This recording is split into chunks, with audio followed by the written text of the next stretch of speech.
नमस्कार प्यारे बच्चों। आज से हम 8वीं कक्षा का जो मैथमेटिक्स है उसका अध्ययन करेंगे। 8वीं कक्षा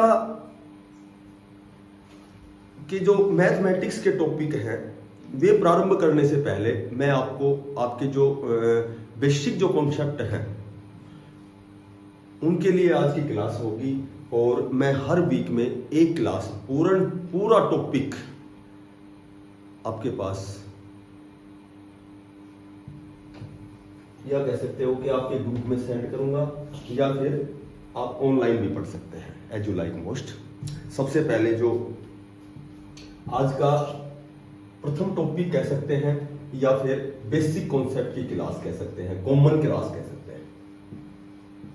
कॉमन क्लास में इसमें जो बेसिक चीजें हैं, जो बेसिक कॉन्सेप्ट है तुम्हारे, उनका अध्ययन करेंगे।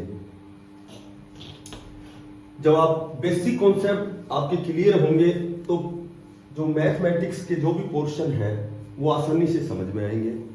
ठीक है, तो आज सबसे पहले बेसिक कॉन्सेप्ट में मैं आपको बताता हूं कि प्राकृत संख्याएं क्या होती हैं। प्राकृत संख्याएं यानी नेचुरल नंबर क्या होते हैं, पूर्ण संख्याएं क्या होती हैं यानी कि होल नंबर क्या होते हैं, पूर्णांक क्या होते हैं, पूर्णांक यानी कि इंटीजर क्या होते हैं, उसके बाद सम संख्याएं क्या होती हैं, इवन नंबर क्या होते हैं, ओड नंबर क्या होते हैं, विषम संख्याएं क्या होती हैं, उसके बाद परिमेय संख्याएं क्या होती हैं और अपरिमेय संख्याएं क्या होती हैं, रेशनल नंबर और इरेशनल नंबर क्या होते हैं, और उसके बाद भाज्य कंपोजिट नंबर क्या होते हैं, ठीक है, अभाज्य प्राइम नंबर क्या होते हैं, और उसके बाद में सहअभाज्य को प्राइम नंबर क्या होते हैं। देखो ये निम्नलिखित संख्याएं हैं। एक और होती है वास्तविक संख्याएं, रियल नंबर बोलते हैं जिनको। वास्तविक संख्याएं क्या होती है, तो मोटी बात यह है कि यदि आपको 8वीं क्लास का मैथ बढ़िया तरीके से समझना है तो उससे पहले आपको एक तो नेचुरल नंबर, प्राकृत संख्याएं पता होना चाहिए आपको कि प्राकृत संख्याएं क्या होती हैं, पूर्ण संख्याएं क्या होती हैं, होल नंबर क्या होते हैं, पूर्णांक इंटीजर क्या होते हैं। जो वास्तविक संख्याएं हैं उनमें जब हम ऋणात्मक संख्याएं, प्राकृत संख्याएं सम्मिलित करते हैं, शामिल करते हैं तो इंटीजर बनते हैं।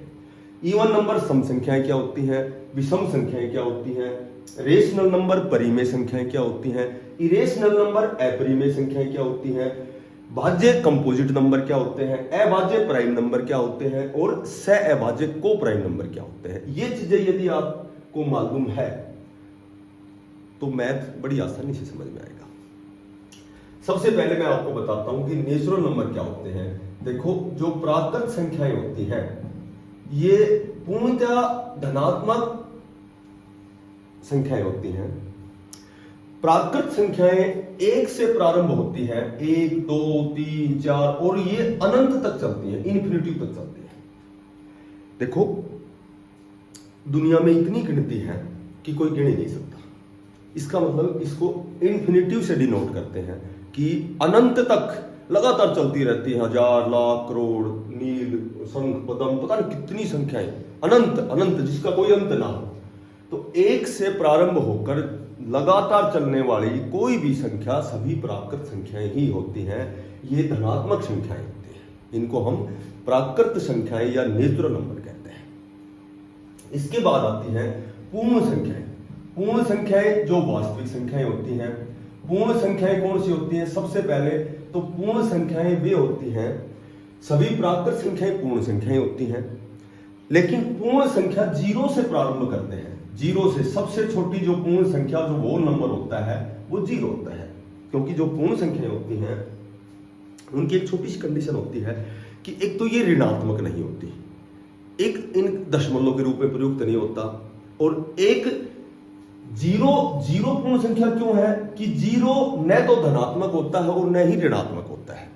0 दशमलव के रूप में प्रयुक्त नहीं होता, 0 भिन्न के रूप में भी प्रयुक्त नहीं होता। ठीक है, इसलिए 0 किसी का अंश नहीं होता, क्योंकि we know that 0/1 is equal to 0 होता है, और यदि 1/0 करते हो तो दैट इज इन्फिनिटी होता है। यदि जीरो में किसी संख्या का भाग देते हैं तो जीरो ही होता है, इसका मतलब जीरो किसी का अंश नहीं होता, और जीरो ना ऋणात्मक होता, ना जीरो दशमलव के रूप में प्रयुक्त होता, इसलिए जीरो सबसे छोटी पूर्ण संख्या है। जीरो को हम समालष्ट वोल नंबर बोलते हैं, सबसे छोटी पूर्ण संख्या जीरो। जीरो से प्रारंभ होने वाली सभी प्राकृत संख्याएं पूर्ण संख्या होती हैं।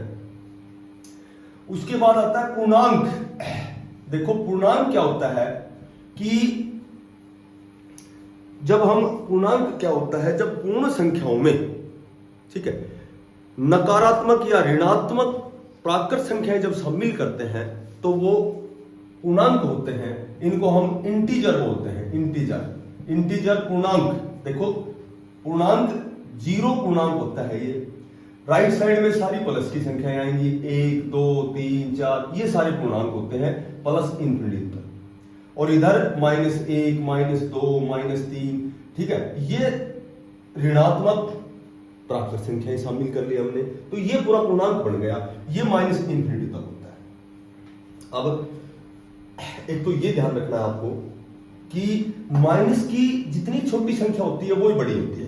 मैं कहूं कि चाहे माइनस के 1 लाख 1 करोड़ 10,000 कितने भी लिखो, हमेशा जीरो से छोटा होता है, ये ग्रेटर देन बड़े की ओर जाता है ऐसे, यानी कि जीरो हर माइनस की संख्या से बड़ा होता है, इसलिए सबसे छोटी पूर्ण संख्या जीरो मानी जाती है। -7 और माइनस मैं कहूं कि 6 में कौन सा बड़ा है, तो माइनस की छोटी संख्या हमेशा बड़ी होती है। मैं कहूं कि -1000 1 लाख, ठीक है, इससे बड़ा माइनस का 1 होता है। मोटी बात यह है कि सबसे छोटी पूर्ण संख्या जीरो होती है। जीरो ना तो धनात्मक होती है और ना ही ऋणात्मक होती है। जीरो का कभी दशमलव नहीं होता, जीरो अंश के रूप में नहीं होता, जीरो से भिन्न नहीं बना सकते, इसलिए जीरो सबसे छोटी पूर्ण संख्या है। और पूर्णांक जिनमें नकारात्मक जो प्राकृत संख्याएं शामिल करते हैं तो ये एक पूर्णांक बनता है, ये जीरो पूर्णांक, जीरो जमा इधर और इधर माइनस की छोटी संख्या बड़ी होती है, माइनस की कितनी भी बड़ी संख्या से बड़ी होती है, जीरो हर माइनस की संख्या से बड़ा होता है। उसके बाद आता है सम और विषम। सम और विषम, इवन और ओड तो आप जानते ही होंगे। जिन संख्याओं में 2 का पूरा भाग जाता है सम संख्याएं होती हैं, जिनमें 2 का भाग नहीं जाता वे विषम संख्याएं होती है, ठीक है, 1 3 5 7, और सम संख्या 2 4 6 8 ही होती है। उसके बाद आता है रेशनल नंबर और इरेशनल नंबर, परिमेय संख्या और अपरिमेय संख्या। देखो परिमेय संख्या और अपरिमेय संख्याएं क्या होती हैं। परिमेय संख्याएं रेशनल नंबर होते हैं और इरेशनल नंबर होते हैं। इरेशनल नंबर और रेशनल नंबर, इनमें क्या फर्क है। देखो एक ही बात ध्यान रखनी तुम्हें कि परिमेय संख्या जिनको हम p/q के रूप में लिखते हैं, जिनको भिन्न के रूप में लिखते हैं, वे सभी परिमेय संख्या होती है, और जिनको हम भिन्न के रूप में नहीं लिख सकते वे अपरिमेय संख्या होती है। अब सिर्फ छोटी सी ये ध्यान रखो कि यदि जिनको हम अनुपात में लिख सकते हैं, जिनको अनुपात में लिख सकते हैं वे परिमेय होती हैं, और जिनको अनुपात में नहीं लिख सकते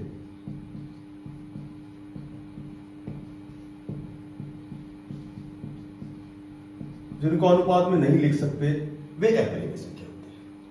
परिमेय एक और ध्यान रखना है तुम्हें कि जिनको हम p/q में लिख सकते हैं, और एक कंडीशन होती है कि q बराबर नॉट जीरो, q का मान जीरो नहीं होना चाहिए। यदि q का मान जीरो होगा, ये अंश बटा हर, यदि हर जीरो होगा तो वो इंफिनिटी बन जाएगा, तो वो भिन्न नहीं बचेगी, इसलिए q का मान जीरो नहीं होना चाहिए। एक जितनी भी प्राकृत संख्याएं होती हैं, जितनी भी प्राकृत संख्याएं होती हैं, 1 2 3 जितनी भी संख्याएं होती हैं, ये सभी परिमेय संख्याएं होती हैं, सभी परिमेय होती हैं, क्योंकि हम किसी को भी 1 से गुणा कर सकते हैं और किसी के अपॉन 1 लिख सकते हैं भिन्न बनाने के लिए। जैसे 25 एक परिमेय संख्या है, प्राकृत संख्या है, तो ये परिमेय कैसे हो गई कि हम अपॉन 1 करेंगे और इसको हम फ्रैक्शन बनाएंगे, भिन्न बनाएंगे, ठीक है। तो जितनी प्राकृत संख्याएं परिमेय होती हैं। एक जिनका वर्गमूल निकल जाता है, देखो पूरा वर्गमूल स्क्वायर रूट जिसका निकलता है, जिसका वर्गमूल निकलता है, वे सभी परिमेय संख्याएं होती है। जैसे मैं कहूंगी √4, 4 का वर्गमूल निकालेंगे 2, अपॉन करेंगे 1, तो दैट इज रेशनल नंबर।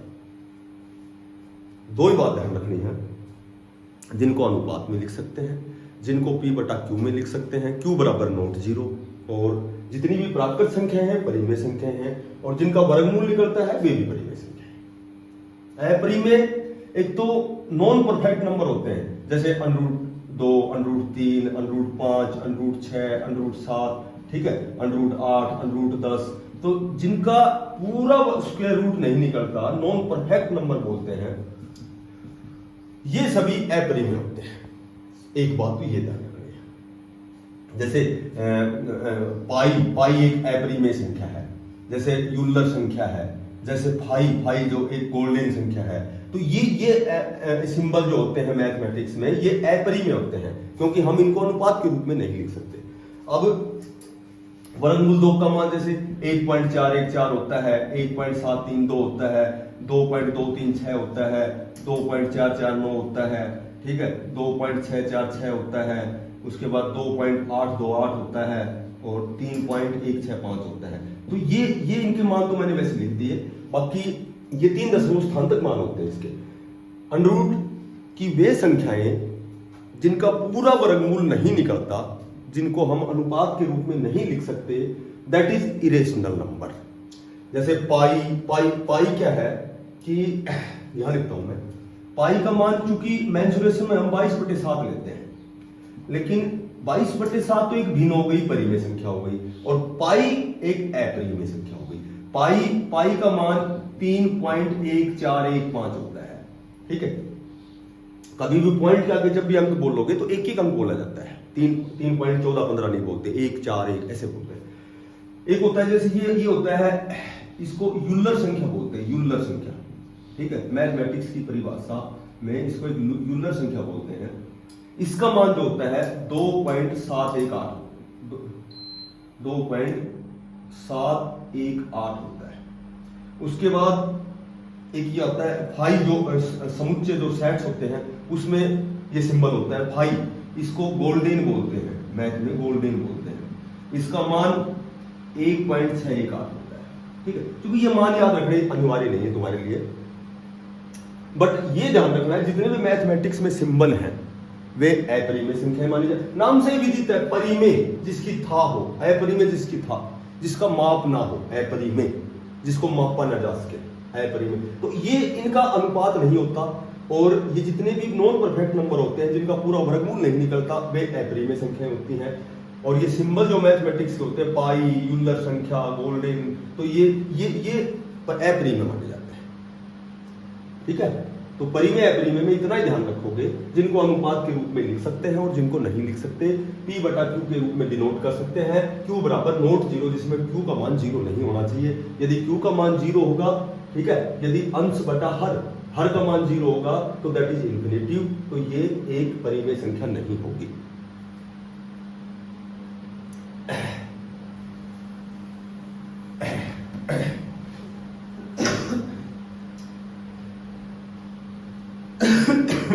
उसके बाद एक होता है भाज्य, और एक होता है अभाज्य, और एक होता है सहअभाज्य। ये 3 चीजें हैं, ये भी ध्यान रखो कि भाज्य, अभाज्य और सहअभाज्य।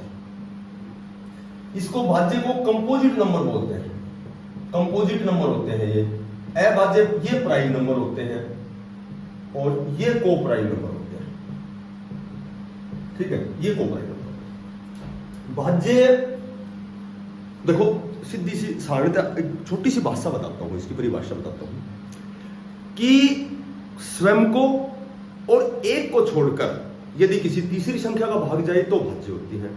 और केवल उसमें देखो, खुद का भाग सभी संख्याओं में जाता है, 25 में 25 का भाग तो जाएगा, और एक का भाग सब में जाएगा, क्योंकि एक तो किसी के अपॉन कर सकते हैं, एक तो किसी के साथ गुणा कर सकते हैं, किसी में एक का भाग दे सकते हैं, तो एक का भाग तो सब में जाएगा, और जो संख्या है उसका भाग भी जाएगा उसमें, क्योंकि कोई संख्या मान लो 5 है, तो 5 में 5 का भाग जाएगा और 1 का जाएगा।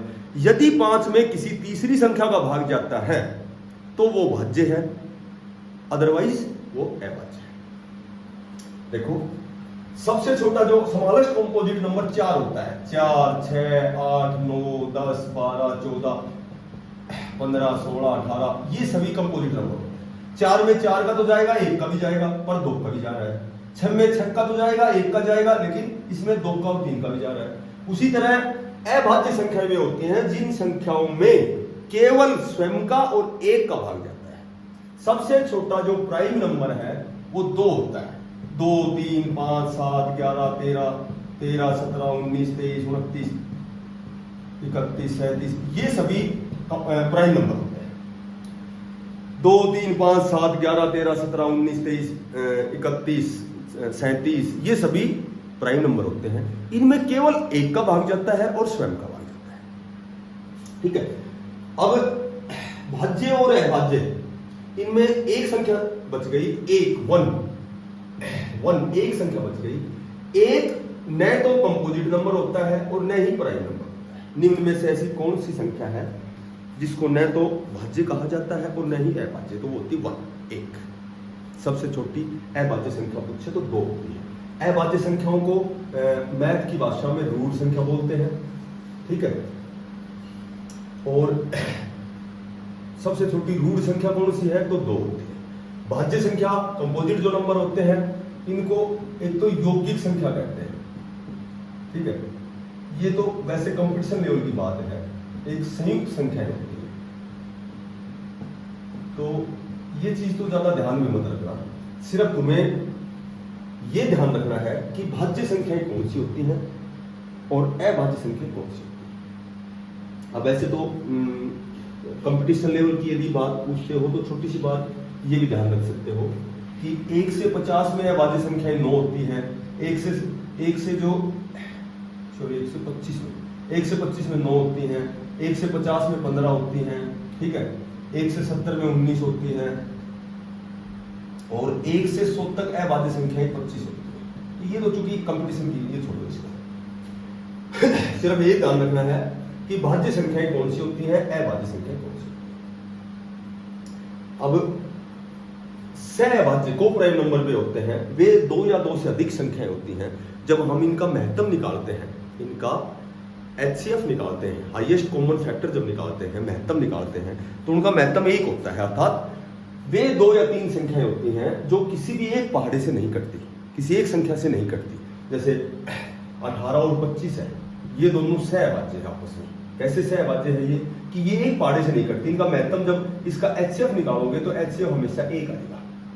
तो वे 2 संख्याएं या 2 से अधिक संख्याएं जो एक संख्या से नहीं कटती, वे को प्राइम नंबर या सहअभाज्य संख्याएं होती हैं। 18 में 3 का भाग जाता है, 25 में 5 का जाएगा, इसलिए ये सहअभाज्य संख्याएं, सहअभाज्य संख्याएं भी होती हैं जो किसी एक संख्या से नहीं कटती। ठीक है, उसके बाद एक थोड़ी सी बेसिक सी बात और ध्यान रख सकते हो कि 1 से 100 तक जब भी गिनती हम लिखते हैं तो जो प्रत्येक अंक है, हर अंक, प्रत्येक अंक 20 बार आता है। ठीक है, 1 का प्रयोग 1 से 100 तक 1 का प्रयोग या तो 11 बार होता है या 21 बार होता है। ठीक है, दोनों सही है। जब हम 0, 0, 1, 0, 2, 0, 3 ऐसे लिखते हैं 100 तक, जब तो 21 बार 0 लगता है। और यदि सीधा 1, 2, 3, 4 ऐसे लिखते हैं तो 11 बार होता है। और 0 का प्रयोग, और 1 का जो प्रयोग है, 1 का प्रयोग हमेशा 21 बार होता है। 1 का प्रयोग 21 बार होता है, 0 का प्रयोग 11 या 21 बार होता है, और 1 से 100 तक बाकी जो अंक बच गए वो 20 बार। एक लास्ट छोटी सी बात हो कि 1 से जब 50 तक आप गिनती लिखते हैं तो कितने अंकों का प्रयोग होता है, ये भी याद रखना है। ठीक है, ये छोटी छोटी बातें तुम्हें आगे काम आएंगी। 1 से 50 तक 91 अंकों का प्रयोग होता है। 1 से 100 तक 192 अंकों का प्रयोग होता है। 1 से 150 तक संख्या लिखते हैं तो 342 अंकों का प्रयोग होता है। 1 से 200 तक 492 अंकों का प्रयोग होता है। 1 से 250 तक लिखते हैं तो 642 अंकों का प्रयोग होता है। और 1 से 300 तक यदि आप गिनती लिखोगे, पृष्ठ लिखोगे, पेज लिखोगे, तो 792 अंकों का प्रयोग होता है। ये कैसे होता है ये प्रैक्टिकली बताऊंगा तुम्हें, ठीक है। फिलहाल तो ये लिख लो, ये ध्यान रखो, ये समझाऊंगा कि कैसे होता है। और देखो ये ऐसे होता है कि जब 1 से 50 तक 91 अंक होते हैं, 1 से 100 तक 192 होते हैं। तो जब आगे संख्या लिखोगे 101, 102, 103, 104, 105, तो 100 से अधिक जब संख्या लिखोगे तो हर संख्या 3 अंकों की होगी। अब ये संख्या टोटल 5 हो गई, 1, 2, 3, 4, 5, लेकिन हर संख्या में 3 अंक बढ़ गए, तो 5 संख्या लिखने के लिए 15 अंकों का प्रयोग होता है। तो उसी तरह मैं कहूं कि 1 से 180 तक यदि संख्याएं लिखते हो तो कितने अंकों का प्रयोग होता है, कितने अंकों का प्रयोग होता है? तो सुनो मेरी बात कि 1 से 100 तक भी नो दैट 192 अंक हो गए। अब आगे संख्या हो गई 80। 80 संख्या लिखने के लिए हर संख्या में 3 अंक जुड़ते हैं, तो 80 संख्या लिखोगे तो 240 अंक बढ़ जाएंगे। तो 240 जब अंक बढ़ेंगे तो इसका मतलब है कि 1 से 180 तक 432 अंकों का प्रयोग किया जाता है। एक लास्ट बात हो रहा है छोटी सी बेसिक क्लास में, उसके बाद बेसिक जो आपके कॉन्सेप्ट हैं यदि आप इनको मन करके पढ़ोगे तो आगे मैं वीक में एक टॉपिक आपके पास सेंड करूंगा आपके ग्रुप में। तो इस वीक का जो कार्य है बेसिक कॉन्सेप्ट की क्लास रहेगी और इसको आप मन करके पढ़ोगे और कॉपी में नोट करोगे।